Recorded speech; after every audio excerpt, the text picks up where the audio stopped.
You know that feeling when you've given someone your best, your time, your energy, your body, your trust. You showed up. You were patient. You communicated. You tried.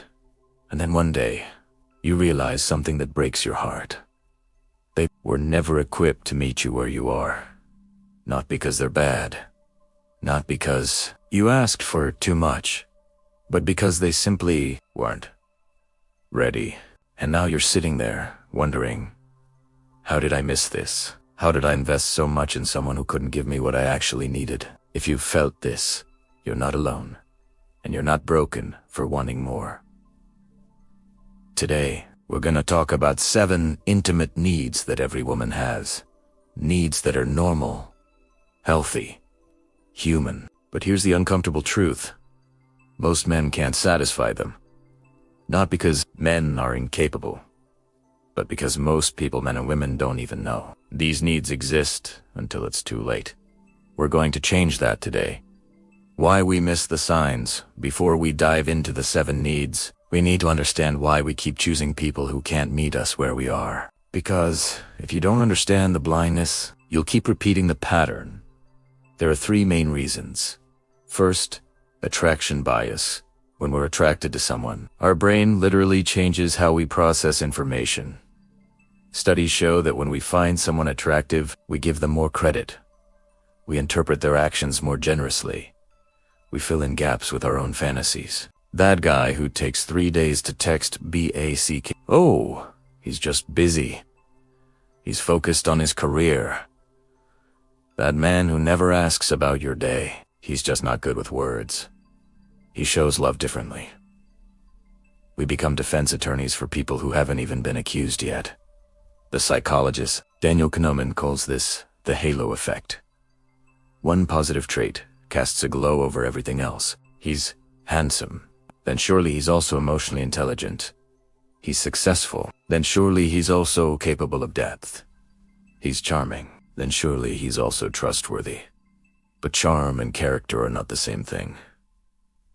Second, the hero fantasy. Many women are raised on a specific story. If you love someone hard enough, they'll change. If you're patient enough, they'll grow.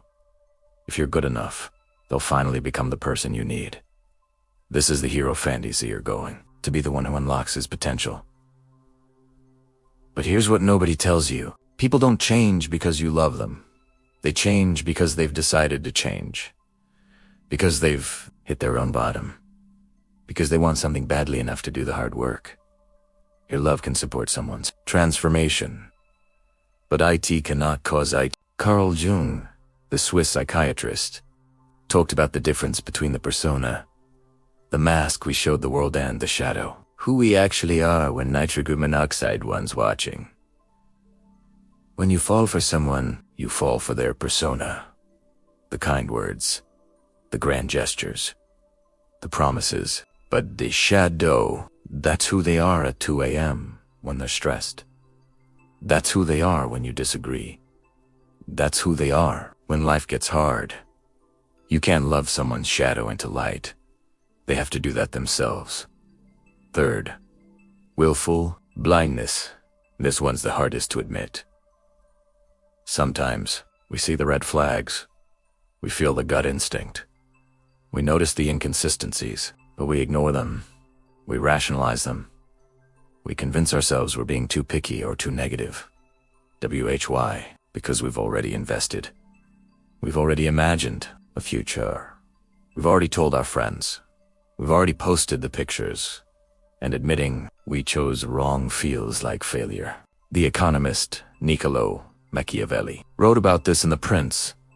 He said that leaders often fail not because they lack information, but because they ignore information that contradicts what they want to believe. He called it a failure of due diligence. You wouldn't buy a house without an inspection. You wouldn't invest in a company without reading the financials. But we invest our hearts, our bodies, our futures in people we barely know. Not because we're stupid, but because we're human. And hope is a powerful drug. The cost of getting IT wrong. Here's what happens when you choose someone who can't meet your intimate needs. You start to shrink. You become smaller.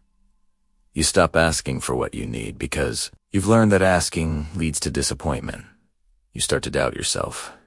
Maybe I'm too much. Maybe I'm too sensitive. Maybe I expect too much. You start to perform. You become the cool girl who doesn't need emotional connection. The low-maintenance girl who never complains. And slowly, quietly, you lose yourself. Not all at once, but piece by piece, need by need. Until one day, you wake up and realize, I don't even recognize who I've become. What we're going to do differently. The rest of this video is about something radical. Choosing consciously, observing carefully, trusting what you see, not what you hope. We're going to walk through 7 intimate needs that every woman has. Needs that are not optional. Not luxuries. Not too much to ask a 4-H need. I'm going to show you what IT actually looks like when it's being met. How to test for IT early, what the red flags are, and what the green flags are. And at the end, I'm going to give you a framework, a tool you can use right now, whether you're single or in a relationship. It's called the 4 context tests, and it will change how you evaluate people forever. But first, we need to talk about the 7 needs themselves, because you can't find what you're looking for if you don't know what it is. Need number 1, emotional safety. This is the foundation. Without this, nothing else matters. Emotional safety means you can express what you feel without punishment, without defensiveness, without IT being used against you later. IT means you can say, I felt hurt when you canceled our plans last minute, and not have to manage his reaction. You don't have to say it perfectly. You don't have to use the exact right words. You don't have to walk on eggshells. When emotional safety exists, mistakes are allowed. Repair happens. The relationship gets stronger after conflict, not weaker. What a T looks like when it's missing. You rehearse conversations in your head. You calculate the right moment to bring something up. You soften your language so much that your actual point gets lost. You find yourself saying, it's fine when it's not fine. I'm not mad when you are.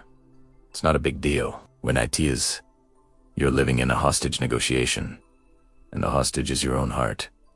How to test for IT. Early in dating, bring up something small that bothered you. Nothing major, just something minor. Hey, when you were on your phone during dinner, I felt a little disconnected. Can we save the scrolling for later? Watch what happens. Does he get defensive? Does he turn it around on you? Does he minimize your feelings? Or does he pause, consider, and adjust? The philosopher Arthur Schopenhauer wrote that we can only truly value something when we risk losing it. If a man values you, he will adjust when you express discomfort. If he doesn't, he'll defend his right to do whatever he wants. Believe the second response. It's showing you the truth. Need number 2. Consistent presence. Not just physical presence.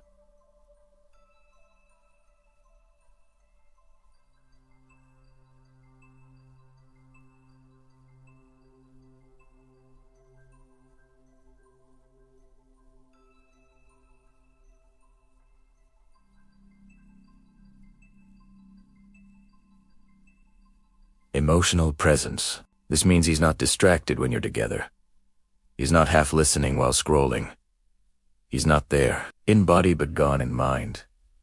IT means he remembers what you told him last week. He follows up on things you mentioned. Notices when something's OFF. Consistency matters more than intensity. A man who texts you constantly for 3 days, then disappears for a week. That's not presence. That's chaos. A man who checks in regularly, shows up when he says he will, and stays engaged over time. That's presence. What IT looks like when it's missing. You feel lonely even when you're together. You're repeating yourself constantly. You're wondering if he actually knows. Who You feel like you're competing with his phone, his friends, his hobbies, his work. You're an option, not a priority. How to test for IT. Tell him something that matters to you. Something specific. Maybe it's a work presentation coming up. Maybe it's a difficult conversation you need to have with a family member. Then wait, does he ask about it later? Does he remember? Does he check in? Or does it disappear into the void? Jung said that attention is the rarest and purest form of generosity. Where a person's attention goes, reveals what they value. If his attention is scattered, distracted, inconsistent, you'll always be fighting for scraps. Need number 3. Safe vulnerability. This is different from emotional safety. This is about depth. Safe vulnerability means you can share the parts of yourself that aren't polished. The fears, the insecurities, the messy middle parts. And instead of him pulling away or trying to fix you or making it about him, he just holds space. He doesn't need you to be okay all the time. He can handle your humanity. What it looks like when it's missing. You only show him the good parts, the pretty parts, the fun parts. You edit yourself. You perform. You hide. And over time, you realize he doesn't actually know me. He knows the version I perform. There's a specific kind of loneliness that comes from being with someone who can only handle your highlight reel. How to test for I. Share something real. Not a trauma dump. Not a test. Just something true. I've been feeling anxious about my career lately. I'm not sure I'm on the right path. I had a hard conversation with my mom today. I feel drained. I'm struggling with some old stuff that's been coming up. I'm working through IT. Watch his response. Does he immediately try to fix IT? Does he change the subject? Does he make a tea about himself? Or does he ask questions? ¿Does? ¿Elisten? Does he let you be human without needing to rescue you? Machiavelli wrote about the importance of observing how people respond under pressure. Not when things are easy, but when things are real. A person's character shows up not in the performance, but in the response. If he can't handle your vulnerability in small doses, he definitely can't handle it when life actually gets hard. The pattern so far, notice something about these first 3 needs. They're all about safety, foundation, ground floor. You can't build intimacy without them. And here's the hard part. Most people can fake these things for a few weeks, maybe even a few months. Emotional safety in the beginning, when everything's easy. Presence, when the relationship is new and exciting. Safe vulnerability, when the stakes are still low. But over time, the mask slips. The shadow emerges. The truth reveals itself. That's why observation over time matters more than immediate chemistry. That's why you need to see someone in multiple contexts before you decide they're safe. And that's exactly what we're going to talk about in the framework. But first, let's cover the remaining 4 needs, because they build on this foundation, the framework and the reframe. So how do you actually evaluate for these needs? How do you know if someone is capable of meeting you where you are? This is where the 4 context test comes in. The 4 context test, most people make decisions about compatibility based on one context. The date, dinner, drinks, the fun outing, the romantic moment. But people are different in different contexts. We all are. If you want to know who someone really is, you need to see them in 4 specific situations. Context number 1. Stress. How does he act when things go wrong? When he's stuck in traffic? When his work is overwhelming? When plans fall through? When he's tired or hungry or frustrated? Does he take IT out on you? Does he shut down? Does he lash out? Or does he communicate? Does he regulate himself? Does he stay kind even when he's struggling? Most people can be charming when life is easy. Character shows up when life is hard. Question 2S. Tell me about a time recently when you were really stressed. How did you handle it? What to listen for? Does he take responsibility, or does he blame others? Does he have coping mechanisms, or does he just explode? Context number 2. Conflict. How does he handle disagreement, not just with you, with his friends, his family, his coworkers? Does he listen to other perspectives? Does he admit when he's wrong? Does he repair after a fight? Or does he steamroll? Does he stonewall? Does he need to win? Machiavelli side. Everyone sees what you appear to be. Few experience what you really are. Conflict reveals who someone really is. Question 2. Ask. What's a disagreement you've had recently? How did you work through it? What to listen for? Does he have empathy for the other person's perspective? Or is his version the only truth? Does he value resolution? Or does he value being right? Context number 3. Independence. What does he do when he's alone? Does he have hobbies, interests, a life outside of relationships? Or is he looking for someone to fill the void? People who don't have a relationship with themselves will drain every relationship they enter. Question 2A. Ask. What do you do to recharge? What do you love doing just for you? What to listen for? Does he have passions? Does he have self-awareness? Or is he lost without external validation? Context number 4. Past patterns. How does he talk about his exes? This is the most revealing one. If every ex is crazy, that tells you something. If he takes zero responsibility for any past relationship failing, that tells you something. If he can speak about past relationships with nuance, growth, and accountability, that tells you something too. Schopenhauer wrote, "We forfeit 3/4 of ourselves in order to be like other people." People who haven't done their inner work will keep forfeiting themselves, and they'll expect you to do the same. Question 2S. What did your last relationship teach you about yourself? What to listen for? Does he have insight? Does he own his part? Or does he position himself as the perpetual victim? How to use his framework. You don't need to interrogate someone. You don't need to make this weird. Just pay attention. Ask questions. Naturally. Observe over time. Watch him in different settings, with different people, in different moods. See him when he's happy. See him when he's tired. See him when he's disappointed. The 4 contacts test, isn't it? About finding someone perfect. IT's about finding someone real. Someone who's doing the work. Someone who's committed to growth. Someone who can meet you where you are. The wrong approach, V. The right approach, let's be clear about what this is not. This is not about playing games. Not about testing someone to see if they fail. Not about withholding trust as a power move. This is not about being paranoid. Not about assuming the worst. Not about treating every person like they're guilty until proven innocent. The wrong approach is cynicism. Closing your heart. Never letting anyone in because you've been hurt before. The wrong approach is trying to change someone. Thinking your love will fix them. Ignoring red flags because you've already invested. The right approach is discernment. Discernment is not the same as judgment. Discernment is wisdom. IT's paying attention. It's trusting your observations. The right approach is giving people time to reveal themselves. Not rushing. Not assuming.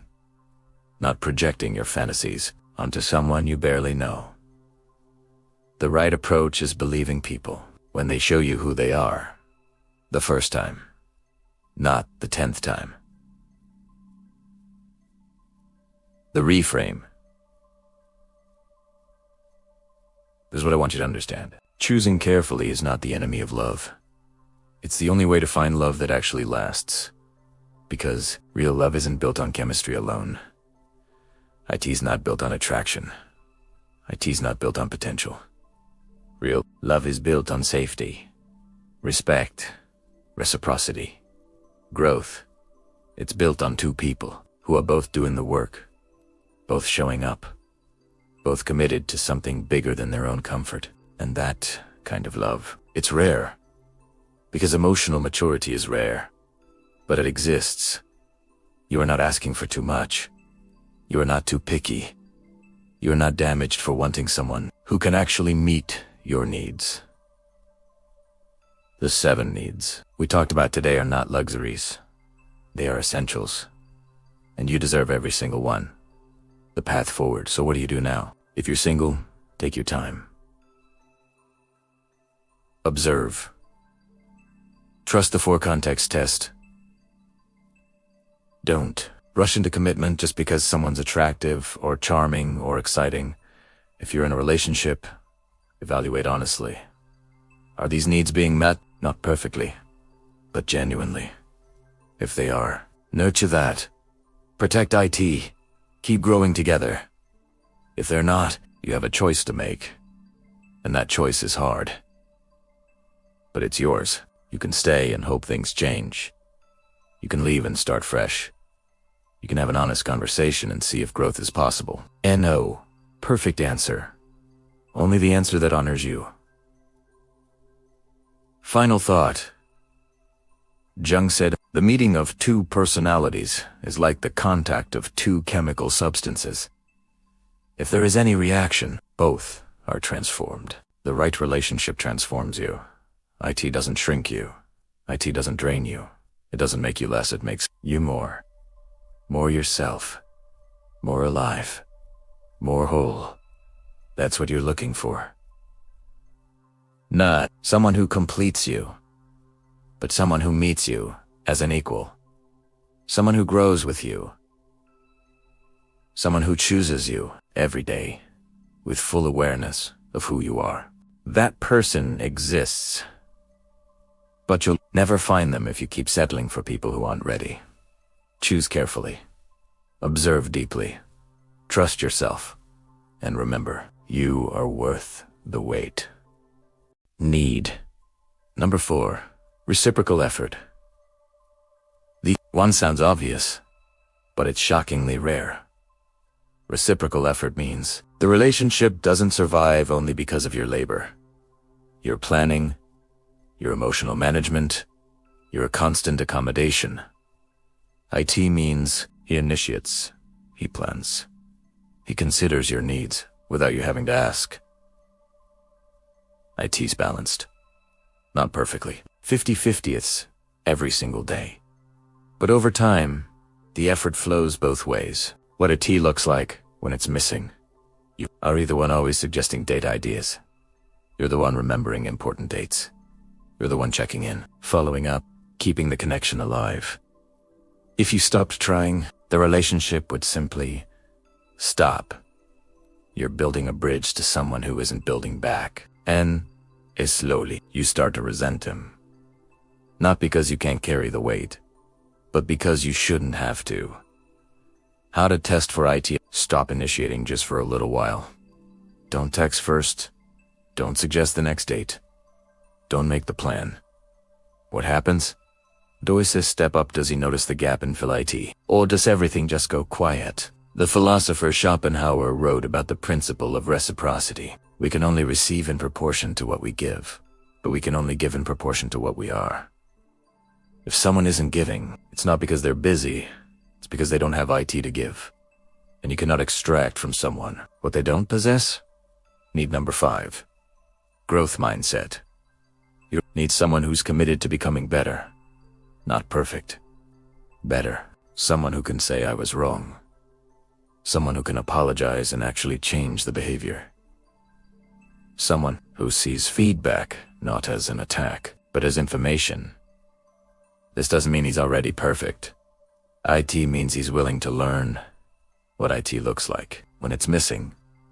The same fight happens over and over. The same issue resurfaces. The same pattern repeats. You've talked about IT. You've explained how you feel. You've been patient. But nothing changes. Because he's not actually interested in growth. He's interested in you accepting him exactly as he is. And here is the thing. Accepting someone as they are is beautiful. Until as they are means emotionally stunted, avoidant, or unwilling to do the work. How to test for IT. Bring up a pattern. Gently. Kindly. A. I've noticed that when we have a disagreement, you tend to shut down and stop talking. That makes IT hard for us to resolve things. Can we find a different way? Does he get defensive and blame you? Or does he think about it? Maybe he doesn't change immediately. But does he try? Carl Jung believed that growth happens when we integrate our shadow. When we face the parts of ourselves we'd rather ignore. A person who refuses self-reflection will never integrate their shadow, which means they'll keep repeating the same patterns. You'll spend your life cleaning up the same mess. Need number 6.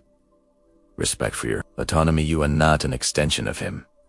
You are not a supporting character in his story. You are a whole person with your own life, goals, friendships, interests, and needs. Respect for autonomy means he doesn't need to control your time, your choices, or your identity. He's secure enough to let you exist as yourself. What it looks like when it's missing, he gets weird when you want to spend time with your friends. He questions your decisions. He makes passive-aggressive comments about your hobbies or your career. He needs constant reassurance, constant access, constant proof that you choose him. IT feels like love, but it's actually control dressed up as care. How to test for IT. Maintain your boundaries. Keep your friendships. Pursue your interests. Don't abandon yourself to prove your commitment. Does he celebrate your independence? Or does he punish it? Does he trust you? Or does he monitor you? Does he support your goals? Or does he subtly undermine them? Machiavelli warned leaders about people who need to possess rather than partner. He said, "The one who cannot trust will always seek to control. If he can't trust you to have your own life, he will slowly suffocate yours." Need number 7. Sexual respect and reciprocity. This is the one people don't talk about enough. Sexual intimacy should be mutual, reciprocal, safe. IT is not just about his pleasure. IT is not just about his needs. IT is not just about his comfort. Your pleasure matters. Your boundaries matter. Your desires matter. What IT looks like when it's missing. Sex feels like a performance, like something you do for him, not with him. Your boundaries are pushed. Your nitrous oxide is negotiated. Your discomfort is minimized. Or maybe it's more subtle. He never asks what you like. He never checks in. He never adjusts. It's functional, but it's not intimate. And over time, you stop wanting IT. Not because you don't like sex, but because you don't like how it feels to be invisible during it. How to test for IT. Pay attention early. Before you're in too deep. Does he ask questions? Does he care about your experience? Does he respect boundaries without pouting? Or is it all about his desire, his timeline, his satisfaction? Does he see you as a partner or as a means to an end? Jung wrote about the concept of union and intimacy. True union requires two whole people, not one person consuming another. If the sexual dynamic is one-sided, the relationship will always be imbalanced. The common thread. Notice what connects all 7 needs. They all require one thing: emotional maturity. You can't provide emotional safety if you're defensive and fragile. You can't be consistently present if you're distracted and avoidant. You can't hold space for vulnerability. If you can't handle your own, you can't give reciprocal effort if you're selfish. You can't grow if you're stuck in your ego. You can't respect autonomy if you're insecure. You can't be a good sexual partner if you're TCs. We only 1% of men can satisfy these needs. Not because men are broken, but because emotional maturity is rare in everyone. Most people are still operating from wounds they haven't healed, patterns they haven't examined, stories they haven't questioned, and that includes women. We're all on a journey. The question is, are you choosing someone who's actually on the path, or someone who's still sitting at the trailhead, wondering if they should start?